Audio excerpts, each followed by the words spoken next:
Hey, welcome to the Trash Picture Show.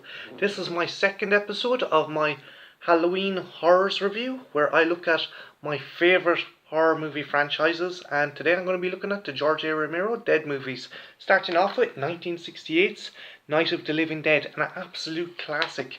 This movie was kind of George A. Romero's way of coping what was going on in the United States at the time with the persecution of the civil rights movement and the Vietnam War. It is a staple story of people not working together, not coming together with your neighbour, and not understanding an enemy at your door. The story is very simple. Barbara is a woman who goes to visit her father's grave with her brother. They are attacked, and her brother is subsequently killed by an unknown assailant who is apparently dead.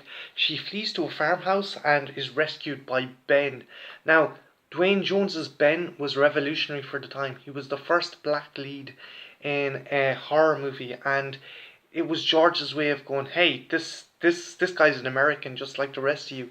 It's cool. It is a claustrophobic movie where people are trapped in this house surrounded by an enemy they don't understand. At the end of the movie, the government and the army and the police are like, oh, we got this in hand. We're going to win this.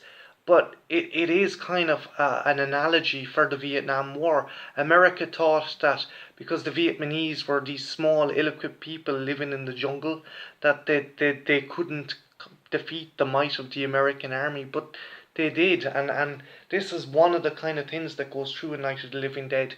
People underestimate their enemy.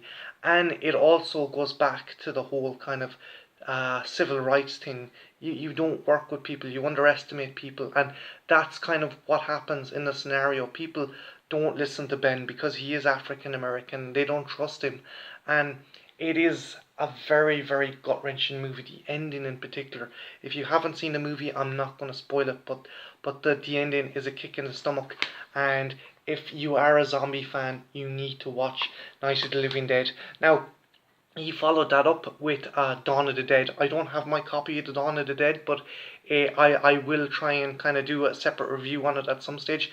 But to give an overview, it's George A. Romero's kind of commentary on consumerism and how we became the zombie kind of individual. We're going to shops. We're kind of just drawn to this. We've no real kind of control over our actions.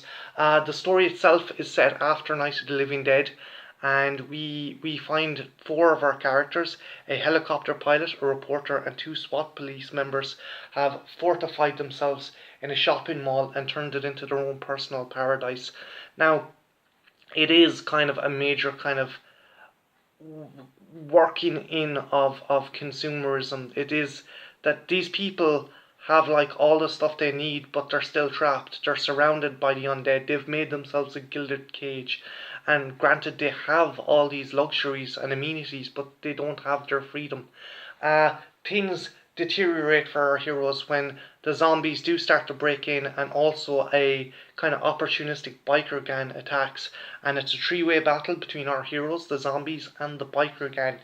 The movie is fantastic. There's fantastic action. There's fantastic effects.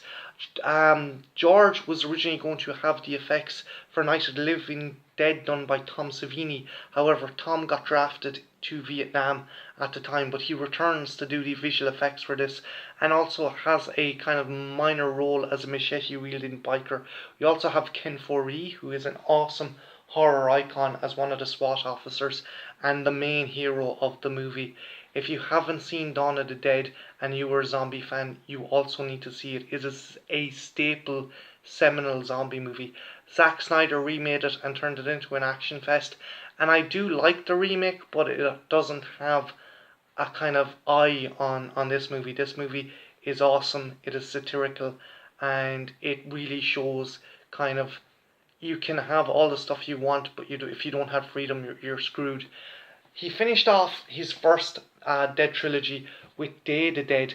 This movie is amazing. It is creepy. It has a fantastically creepy vibe because our kind of heroes are trapped in an underground bunker, and it shows a struggle between scientists and researchers versus the military. You have kind of a clandestine army unit who are sharing this bunker with scientists.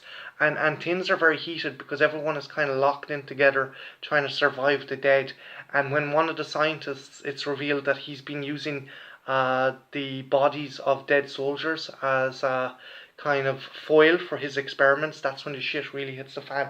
It also introduces Bub, the first kind of intelligent cognitive zombie. And we kind of first realize, you know what, maybe these zombies aren't so bad. They're not, they're just creatures of habit. They can't really help it. And Bub, not only being cognitive and kind of rational, he also has memories from his prior life. And he is a kind of compelling character. You do kind of go, well, you know what, maybe these zombies aren't so bad after all.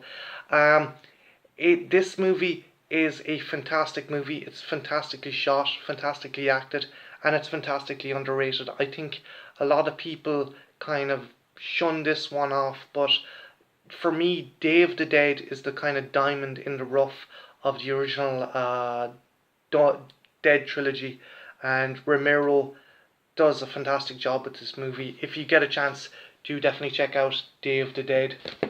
Now, George took a bit of a hiatus, but in the early 2000s he released Land of the Dead. Now, this was supposed to be the Citizen Kane of zombie movies, and what we got was actually a very lackluster affair, majorly due to Universal. It was released by Universal, so it was George's first official kind of studio movie. Now, I think George kind of decided to go with a studio for this movie because with Night of the Living Dead, the original title was actually Night of the Flesh Eaters, and they got advice to change it.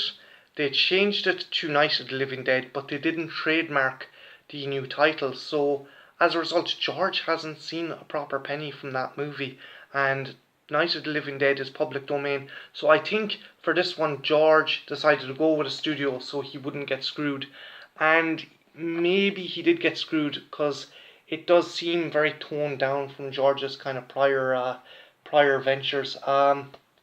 This is still an awesome, fun movie. I think George is trying to do a statement on terrorism and how people, if they're given enough, they can turn a blind eye to what's going on in the world. Fantastic cast.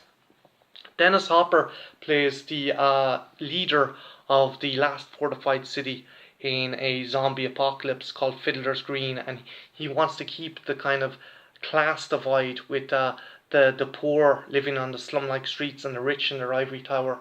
And he does kind of a George W. Bush kind of thing of this really dumb, kind of ignorant leader. You also have Dario Argento's daughter, Asia Argento. She's awesome as Slack. She's kind of a kick-ass prostitute who's got like a real chip on her shoulder when it comes to zombies. You also have John Leguizamo as a zombie hunter who Dennis Hopper's character totally screws over, and he decides to launch an act of terrorism on Fiddler's Green, and that's what George is trying to do. He's trying to show, well, if the government keep us entertained and keep us scared and you have control of the people.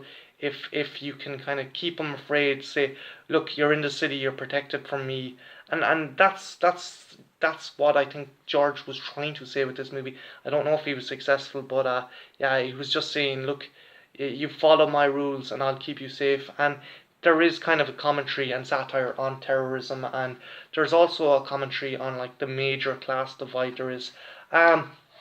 Not the best George A. Romero's Dead movies, but still a worthy addition, and if you get a chance, do check it out.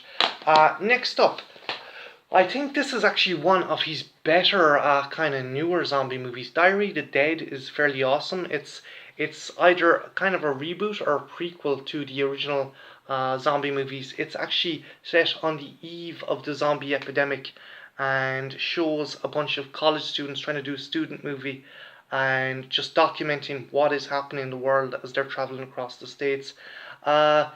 George's kind of thing with this is just to point out that we live in the media now, YouTube, Instagram, Facebook.